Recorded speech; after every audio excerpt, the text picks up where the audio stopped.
I was 17 the first time my parents looked at me like I was a criminal. Not disappointed. Not angry. Just cold. Like I was some stranger who had broken into their home and violated their trust. And all it took was one lie from my sister to flip the switch. My name's Daniel. I'm 27 now, but what I'm about to tell you started a decade ago. Back when I still thought family meant something. Back when I was still naive enough to believe blood was thicker than water. Back when I still trusted my parents. We lived in a modest, two-story home in a quiet suburban neighborhood. One of those places where nothing big ever happened, where people waved at you from their driveways and gossiped at backyard barbecues. My dad, Richard, was a factory foreman. My mom, Lorraine, worked part-time at the library. And then there was my older sister, Rachel, the golden child, the one who could do no wrong. She was 19 then, already in community college, already being praised for her ambition and independence. And me? I was just Daniel. Quiet, studious, stayed out of trouble, helped around the house, got decent grades. But I was always compared to her. Always just a step behind in their eyes. Still, we were close once. Rachel used to walk me home from school when I was younger, ruffle my hair when I was sad, sneak me snacks when mom said no. But something shifted as we got older. Maybe it was the way our parents doted on her, praised her every mediocre achievement while glossing over mine. Maybe it was the way she seemed to enjoy the power she held, the way our parents always believed her first. Maybe it was just who she was underneath it all, and I was too young to see it. The first real crack appeared on a rainy Tuesday in September. I came home from school drenched and tired, dropped my backpack by the door, and kicked off my soggy sneakers. My parents were in the kitchen, both of them quiet. Too quiet. Rachel was sitting at the table, arms crossed, lips pressed tight. She looked up at me and gave me this look. Not angry, not scared. Just smug. Like she was waiting for a show to start. "Daniel," my mom said, not looking up from her mug. "We need to talk." That phrase. The classic harbinger of doom. "Okay," I said cautiously, my eyes darting between them. "What's going on?" My dad stood, walked over to the counter, and held something up. It was a small envelope. White. Torn at the top, my name scribbled on the front in blue ink. "I found this hidden in the laundry hamper," he said. "It's from my desk drawer. It had $300 in it." My stomach sank. "What? I've never seen that before." Rachel stood now too. "I told you," she said, voice calm and composed, like a practiced witness. "I saw him sneaking around the office last night. I didn't want to believe it, but I wasn't in your office," I said, heat rising to my face. "Why would I even take your money?" Mom finally looked up, her eyes heavy with disappointment. "We're not stupid, Daniel. You're the only one who would have known where Richard keeps his spare cash." "But I didn't." "Just admit it," Rachel interrupted, folding her arms tighter. "It's pathetic that you're lying. You've always been jealous of me. Maybe this was your way of getting even." That word, jealous, hit me like a slap. Jealous? Of what? Of her constant manipulation? Of the way she twisted every situation to her advantage and got away with it? "I didn't do it," I said again, this time quieter. Not because I doubted myself, but because I realized, in that moment, that it didn't matter what I said. The decision had already been made. That night, my parents didn't sit with me at dinner. Rachel smirked at me across the table while Mom and Dad ate in stony silence. My plate stayed untouched. By the end of the week, my dad had changed the locks on his office. My mom took away my laptop and said I couldn't be trusted. I wasn't grounded exactly. No one used that word, but the message was clear. I had broken their trust. I was no longer their son. I was a liability. Rachel, on the other hand, was showered with praise. "Thank you for being honest." It took courage to speak up. "You're such a good example for Daniel." I started spending more time at the library after school, claiming I had group projects just to stay out of the house. I knew I was walking on eggshells. I stopped asking for rides. I stopped speaking unless spoken to. I learned to make myself small. A month passed. Then two. Eventually, the $300 incident faded from daily conversation, but the tension never did. The air in the house remained thick, quiet, and cold. I began to notice things. Missing pieces of jewelry, checks that took longer to clear, Rachel suddenly buying new clothes and gadgets, despite claiming she was broke. But I knew better than to say anything. I'd already lost the benefit of the doubt. Until the night it happened again. I was in my room, half asleep, when I heard the raised voices downstairs. My mom's voice was shrill, panicked.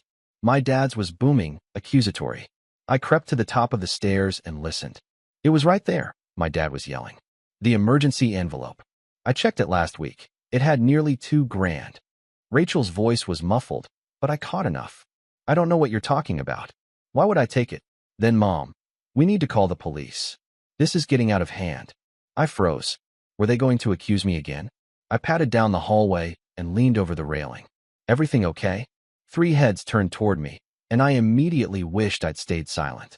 Rachel's face was red, her cheeks flushed, her eyes glassy. Dad took 1 step forward. Don't play dumb, Daniel. You're not going to gaslight us again. Not this time. And there it was. Again. No evidence. No questions. Just blame. I should have stayed quiet. But something in me snapped. I didn't even know you had $2,000 stashed in the house, I said. And if I was going to steal from you, don't you think I'd at least try to make it look like someone else? Or not use the exact same method as last time? Rachel shot me a glare so sharp it could cut steel.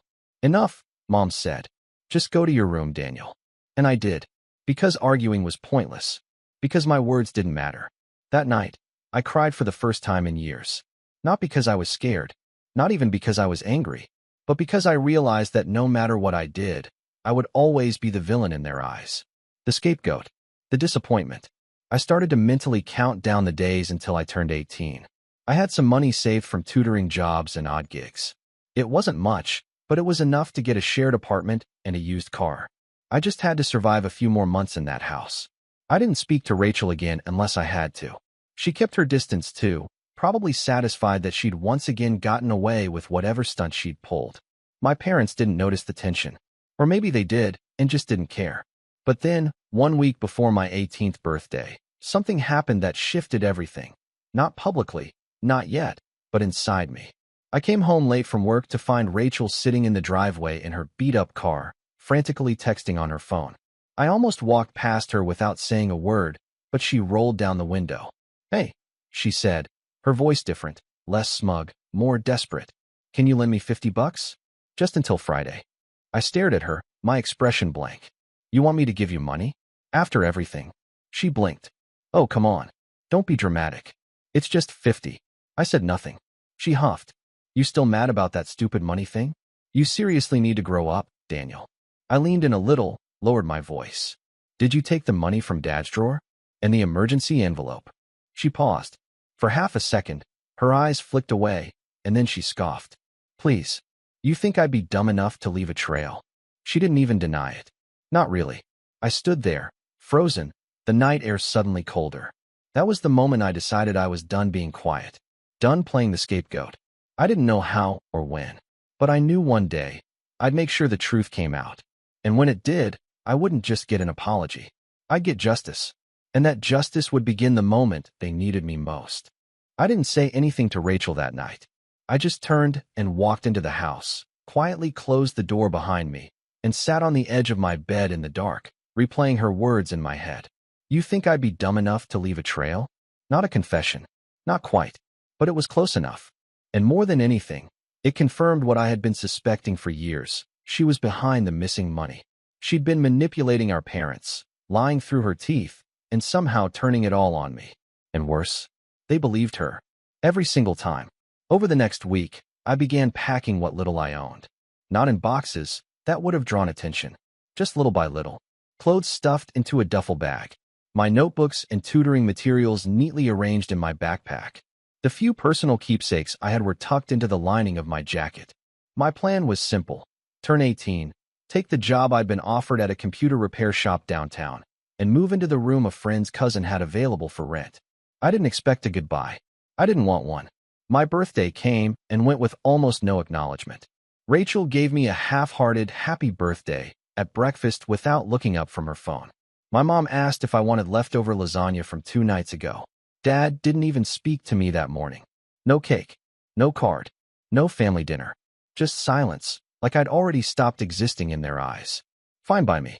That afternoon, while they were both out running errands, I grabbed my things and walked out the front door without a word. The moment I stepped off the porch, I felt lighter. Like I could breathe for the first time in months. Maybe years. Life on my own was rough at first. The room I rented was barely big enough for a mattress and a fold-up desk. The walls were thin, the water pressure weak, and the rent ate up more than half my paycheck. But it was mine. No judgment, no accusations, just quiet, blessed freedom. I didn't speak to my family for nearly 3 years after that. Not because I was being petty, okay, maybe a little, but mostly because I needed space to become someone else. Someone who wasn't defined by their disappointment. During that time, I worked my way up from repairing cracked laptop screens and removing malware to actually building custom systems and managing the store's small team.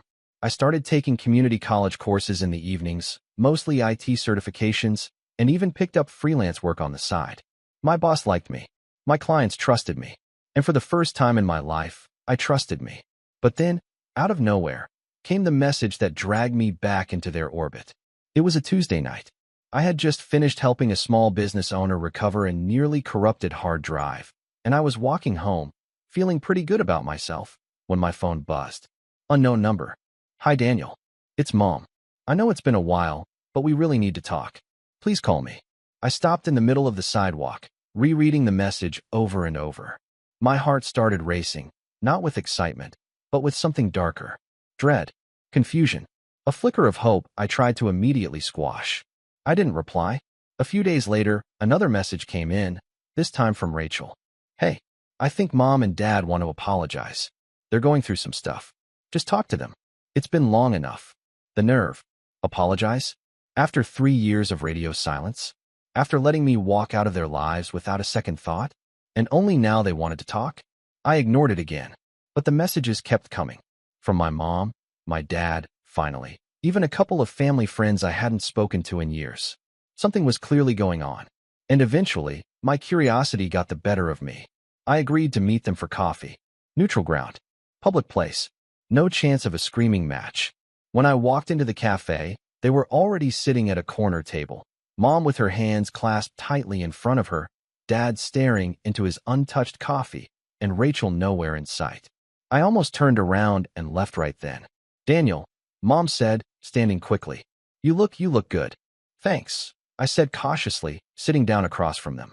There was a long, awkward pause. Then Dad cleared his throat. We owe you an apology. I raised an eyebrow. That's new. He winced. We were wrong. About a lot of things. Mom jumped in. Rachel, she's not the person we thought she was. And just like that, it all came spilling out. Turns out, Rachel had been stealing from them for years. Not just the envelope incidents, but bigger things too. She'd taken credit cards out in their names, racked up debt, pawned family heirlooms, lied about tuition payments, and spent the money on trips with her boyfriend. It all came to light when the bank called about a foreclosure warning they'd never seen coming. She told us you did it, Mom said quietly, tears in her eyes. And we believed her. I don't know why. I guess we didn't want to see the truth. I sat there listening. Part of me wanted to scream. Part of me wanted to cry. But most of me just felt empty. Like I'd waited years for this moment, and it somehow meant nothing now. We're sorry, Dad said again. We were fools. I looked at them. Really looked at them.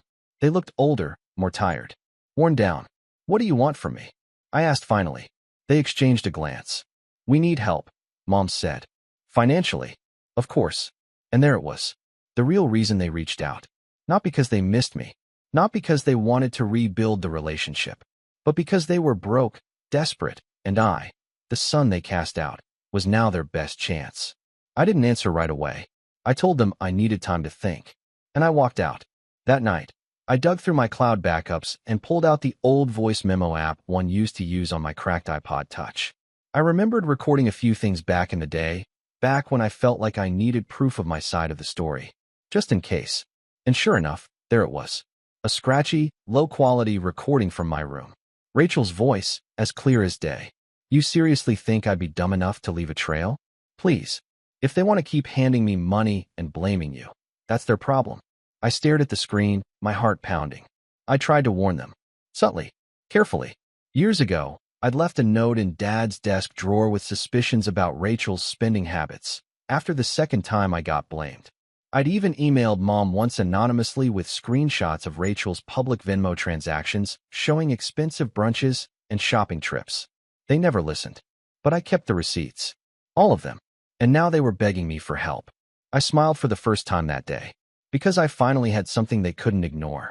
I didn't sleep that night.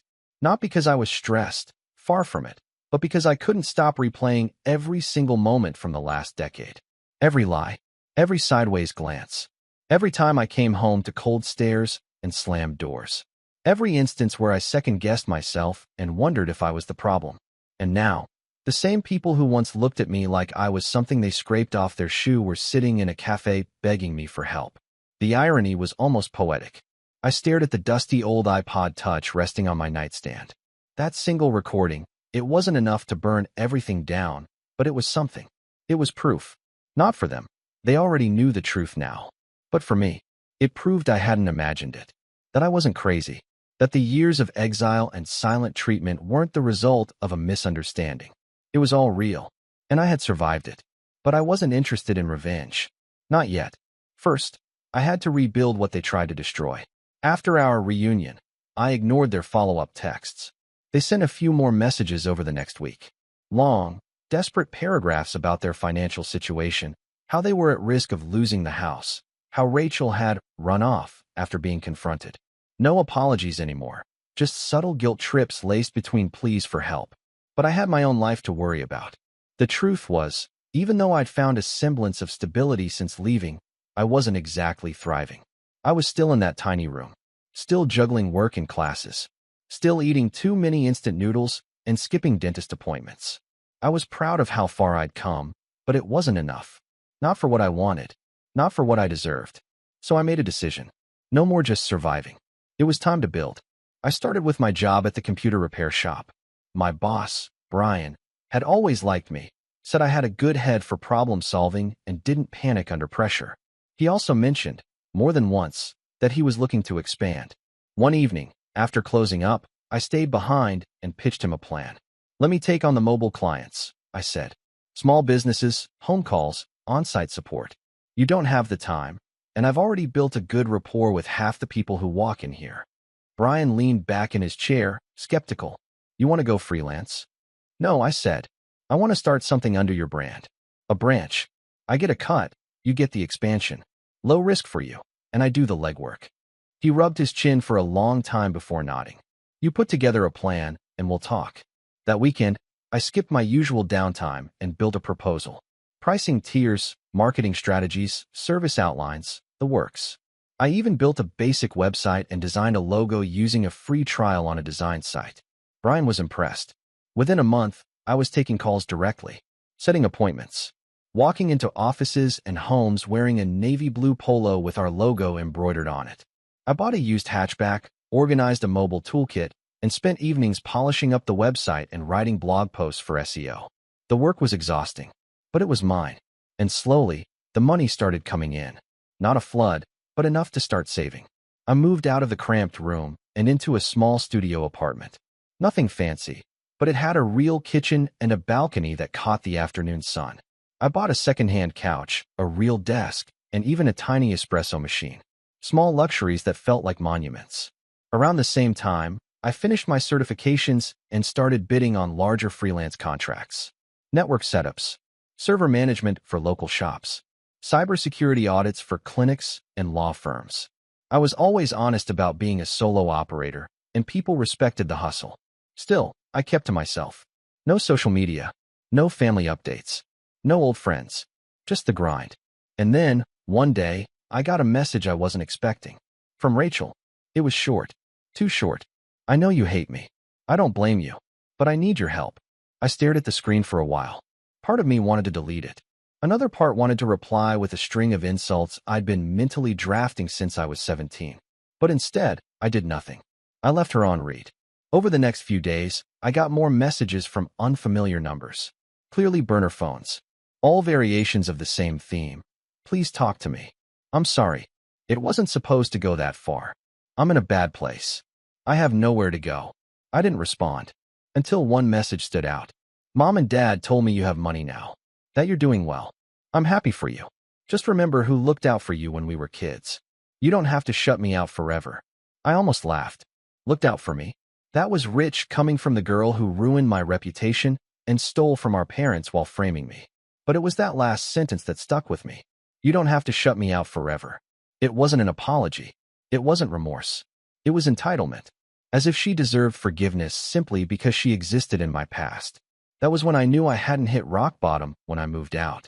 That moment was rock bottom, when I realized how deep the damage went. When I realized that no matter what I did, these people would always try to crawl back in through the cracks if I left them open. So I sealed them shut. I blocked her number. I changed my email. I added call filters to my phone.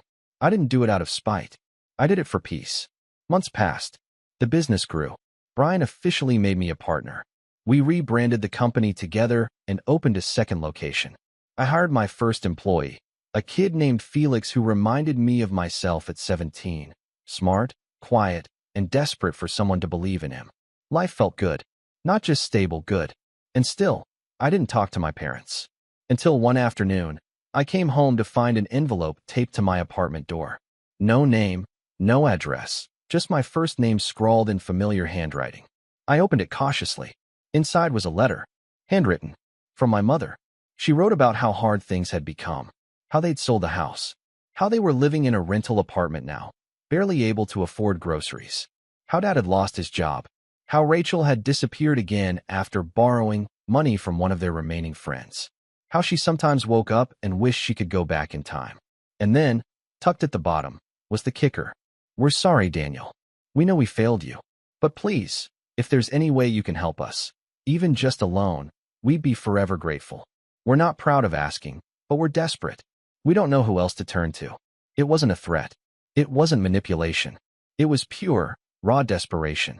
And for a moment, I felt something stir in me. Not pity, but an old ache. The part of me that used to crave their approval, that had once looked at them like pillars, that had once just wanted to go home. But I couldn't go home, because there was never really a home to begin with. Still, I didn't throw the letter away.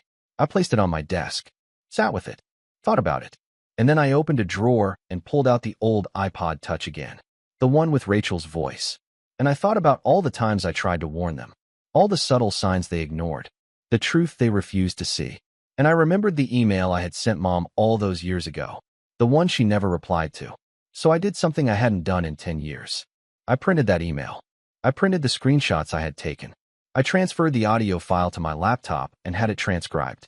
I stapled everything together, wrote a short note that said, I tried. You just didn't want to hear it. And I mailed it to their address. No return label. No contact info. Just silence. I don't know what they did with it. But I do know that a week later, I got one last text from an unknown number before changing my number entirely. It simply said, I didn't know. And I never replied. For a long time after that final message, I didn't know. Things were quiet. No more letters on my door. No more desperate voicemails from numbers I didn't recognize. No more shadows from the past creeping in through the blinds. But quiet doesn't mean peaceful. Because peace, for me, would have been closure. And there's no such thing as closure when the people who broke you are still out there, still breathing, still trying to spin the story in their favor, still painting you as cold, distant, ungrateful. I hadn't just walked away. I had won without ever having to say a word. And I knew that must have driven them crazy. That should have been enough. It should have. But every now and then, I'd hear whispers through old connections, mutual acquaintances, old classmates, people who still orbited the dying star that was my family. She said Daniel abandoned them when they needed him most. They lost everything, and he wouldn't even give them a loan. They treated him like royalty growing up, and this is how he pays them back. I didn't care about gossip. Not really. But it lingered, like smoke after a fire, the kind that clings to your clothes long after you've walked away from the flames. And then, one afternoon, Felix, my employee, came into my office holding a clipboard and looking a little pale. Hey, you got a minute? He asked, shutting the door behind him. Sure, I said, spinning in my chair to face him. He hesitated, then held out a printed form. I think this is a joke or something, but this came in through our contact page. I took it and scanned the top line. It was a service request form, one we usually used for business clients who wanted longer-term contracts. Name, Rachel Hawthorne. Company, Hawthorne Digital Solutions. Requested services, network installation, on-site security upgrade, cloud backup configuration. Estimated budget, $12,000. My heart skipped. Rachel? Opening a business? And using our form? I looked up at Felix, who was shifting awkwardly. You didn't reach out to her, right? No. I figured you should see it first. Good call. I reread the form 3 times just to make sure it wasn't a mistake. But the phone number matched hers. The email was her name too, not even a burner. Bold, if nothing else. I sat back in my chair, letting the silence settle. So she was back in town. Or maybe she never left. And she was starting a business? Something about it felt off. Rachel wasn't the start-a-company type. She wasn't a builder. She was a siphon. She took. She maneuvered. She manipulated. But she didn't create. Unless, of course, someone else had created it for her. I spent the rest of the day looking into it. Public business registry? Yep, Hawthorne Digital Solutions was listed under her name, filed 2 months ago. No listed partners. No official office location. Just a mailing address linked to a co-working space downtown. I dug deeper. Her business had a website. Glossy, slick, way more polished than I expected. SEO optimized. A full about page that painted her as a digital strategist with 10 years of experience managing high-profile IT projects. I almost choked laughing. Her experience consisted of stealing passwords off sticky notes and blaming it on me. But the part that really got my attention? Her client list. Most of them were vague. Local marketing firms, healthcare consultants, retail technology systems. No names. Except for one. Midstate Logistics. That name I recognized.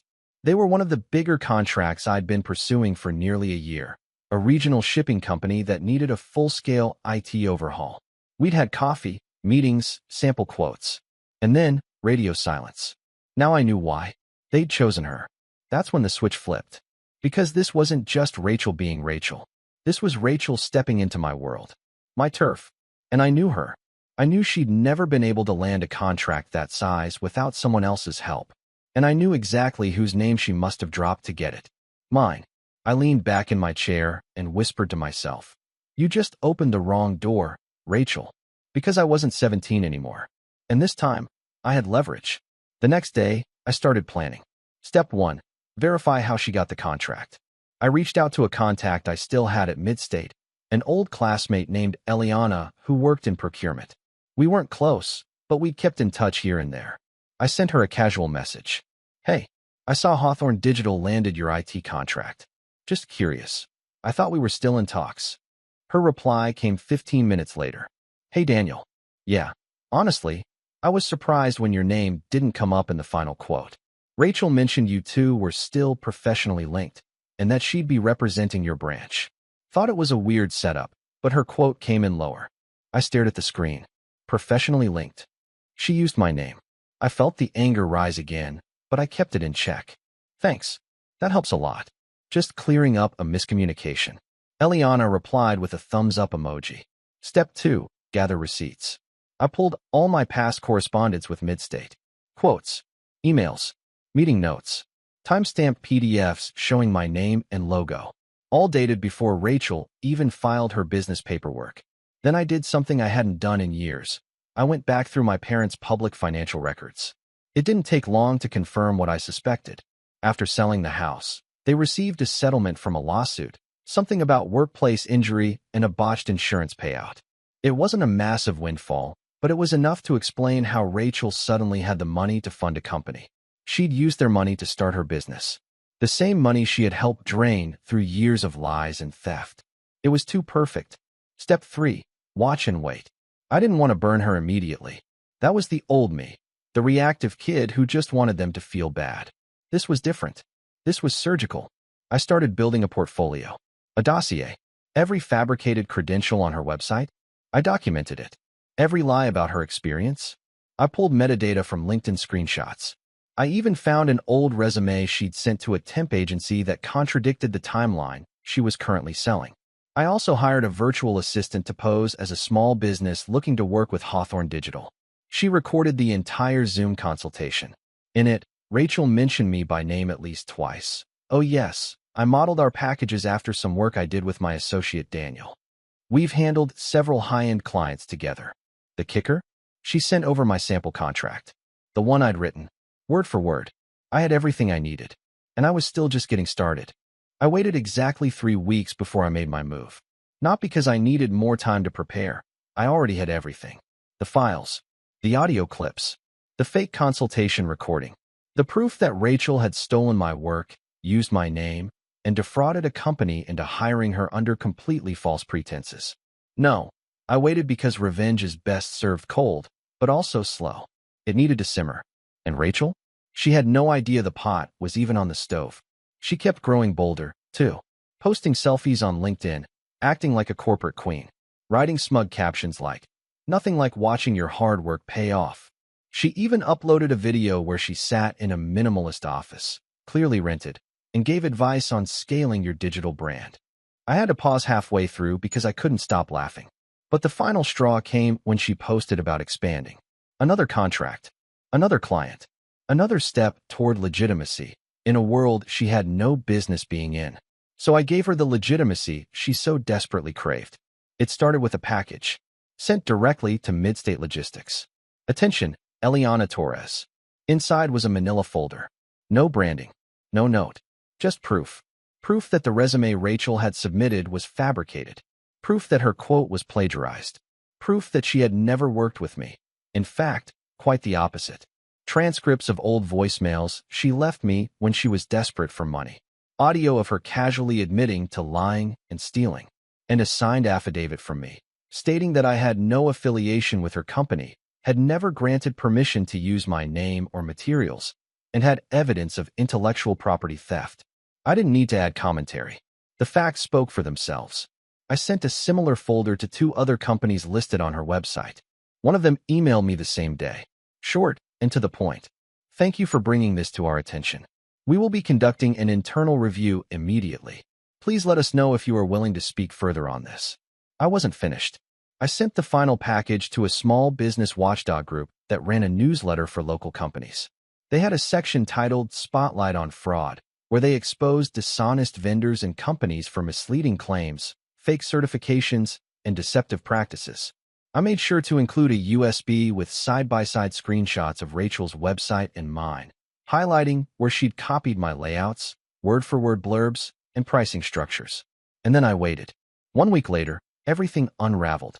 I found out from a mutual connection, a guy who used to run SEO campaigns for us and had since moved on, that Rachel's name was being passed around in local tech circles. Not in a good way. One of her new clients had pulled out. Another had requested a refund and reported her to the Better Business Bureau. And Midstate? They didn't just cancel the contract. They blacklisted her. Publicly. They issued a statement to vendors warning about a consultant who misrepresented their credentials, falsified project experience, and engaged in deceptive contract practices. They didn't name her, but everyone knew. 2 days later, Hawthorne Digital Solutions' website was taken down. Her LinkedIn profile vanished. Her business email started bouncing. She was disappearing, or at least trying to. But I wasn't done yet. Because while Rachel's crash was satisfying, there were still 2 people who had spent nearly a decade believing her lies. People who threw me out, dismissed me, and came crawling back only when they needed help. I hadn't spoken to my parents since mailing that envelope, the one filled with proof that I'd been trying to warn them all along. I hadn't planned on contacting them again. But then I received an email. It was from my dad, sent to my work inbox, which wasn't publicly listed. Subject: "We understand now. Daniel, we've seen the news about Rachel. We received a letter from one of her clients with links to everything you sent. We didn't want to believe it. But it's all true, isn't it? We failed you. Not just once. Over and over. I don't even know how to ask for forgiveness. But if you ever want to talk, the door is open." Dad. I didn't reply.